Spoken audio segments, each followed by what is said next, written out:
Welcome back. You are listening to the home of forbidden romances. Prepare yourself, because tonight's story will leave you breathless. The blade didn't shimmer. I had blackened the steel with soot to ensure it wouldn't betray me in the moonlight, much like the man sleeping in the master suite had betrayed my bloodline. Thunder rattled the stained glass windows of Blackwood Manor, masking the sound of my boots hitting the plush carpet of the balcony. 10 years. It had been 10 years since I, Julian Blackwood, was declared dead in a shipwreck that claimed my parents. 10 years spent rotting in the slums of the lower continent, fighting in pits for copper scraps, learning to kill with a jagged spoon before I could afford a knife. And all that time, he was here. Lucian Thorne, the orphan my father had taken in out of charity. The boy who was supposed to be my shadow, my protector. Now, he was the Duke of Blackwood, wearing my title like a stolen coat, drinking my family's wine, and sleeping in the bed that should have been mine. I moved through the shadows of the room, the heavy scent of sandalwood and rain filling my lungs. The layout was unchanged, a shrine to the past, which only fueled my rage. If he had truly mourned me, he wouldn't have usurped my position. He wouldn't have forged documents claiming he was the illegitimate son of my father to seize the inheritance. I reached the bedside. The lightning flashed, illuminating him. Lucian lay on his back, his chest rising and falling in a rhythmic slumber. His hair, once a messy raven mop, was now long, spread like spilled ink over the white silk pillows. He looked regal, beautiful, even, in a way that made my stomach churn with a mixture of hatred and a twisted, nostalgic ache I refused to acknowledge. I raised the dagger, aiming for the hollow of his throat. "You're shifting your weight too much on your left foot, Julian." The voice was low, devoid of sleep, and terrifyingly calm. Before I could bring the knife down, a hand shot out from the sheets, gripping my wrist with the force of a hydraulic press. My bones ground together. I gasped, dropping the knife as Lucian's eyes snapped open. They weren't the warm amber I remembered from childhood. They were molten gold, glowing with the faint hum of mana.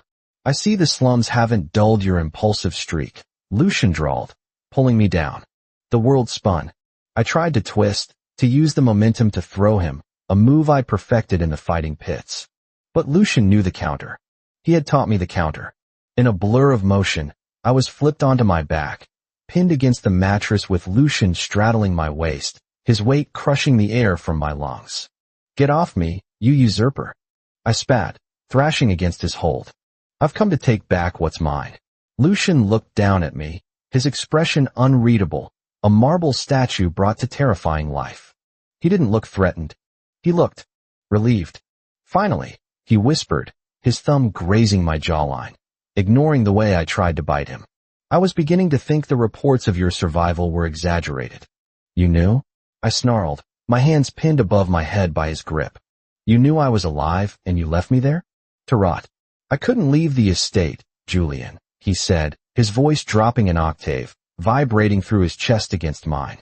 "The Vipers of the High Council were waiting for the Blackwood line to extinguish so they could partition our lands. If I had left to find you, the moment I stepped out the gates, this house would have been burned to the ground. I had to stay. I had to become the villain to keep your seat warm." "Liar." I bucked my hips, trying to dislodge him, but he was immovable, a mountain of muscle and mana.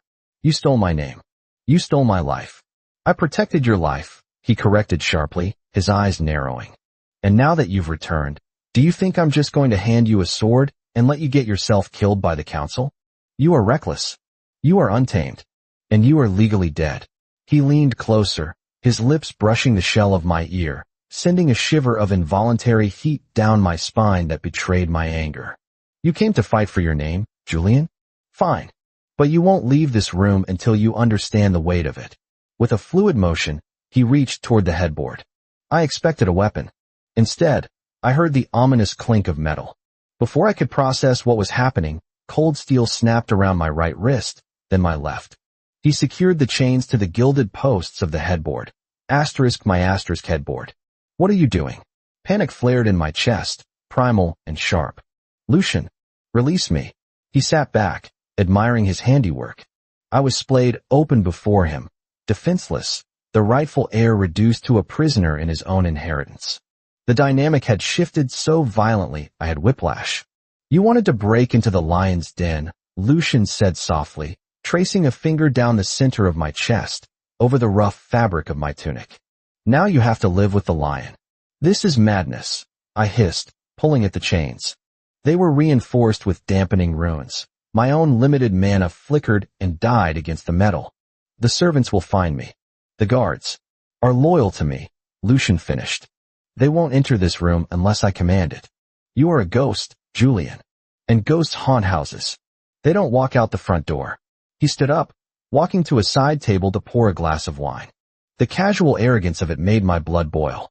But as he turned back, the lightning flashed again, and I saw the scars on his chest through his open sleeping robe. Jagged, ugly marks that looked like burn insults from high-level magic. I froze. Those marks. Lucian followed my gaze, touching the scar tissue absently. The council wasn't pleased when a bastard son claimed the Blackwood title. They tested me. Thoroughly. A silence stretched between us, heavy and suffocating.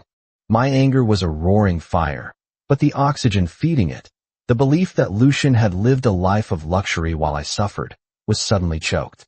He hadn't just sat on a throne, he had been tortured to hold it. Why?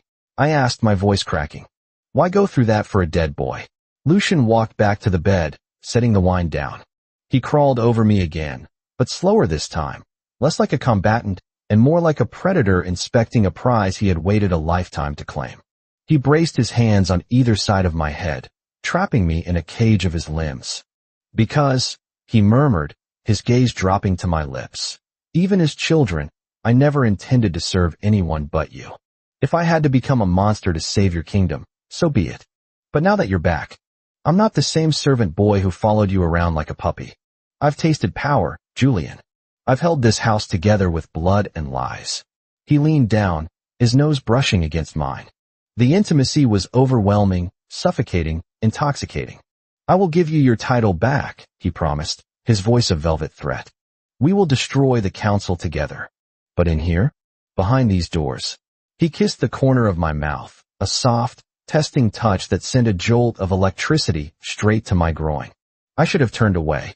I should have spat in his face. But my body, traitorous and starved for touch after years of cold stone and violence, betrayed me.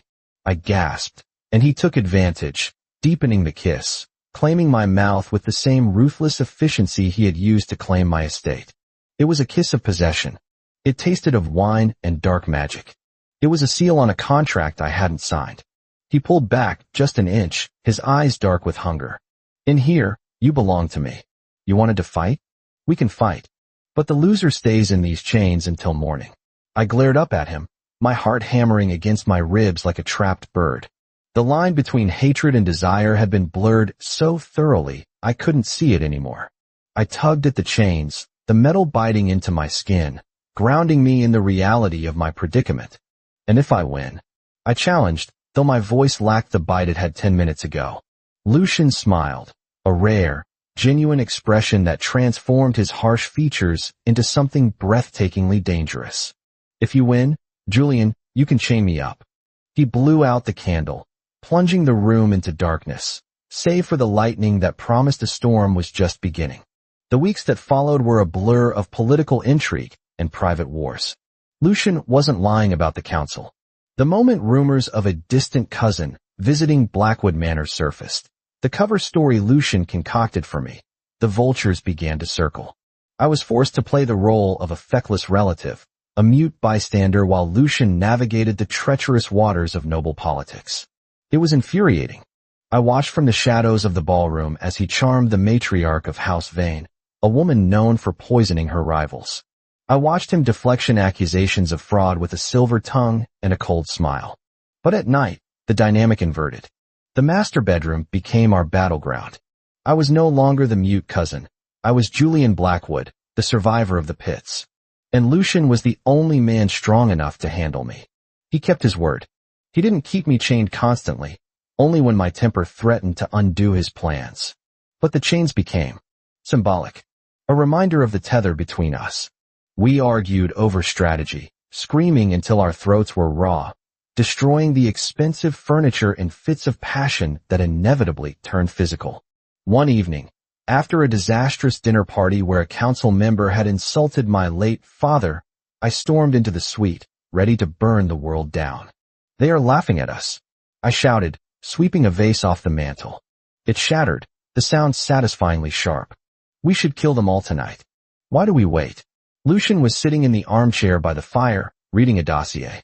He didn't flinch at the destruction. Because killing them makes martyrs. Discrediting them makes them obsolete.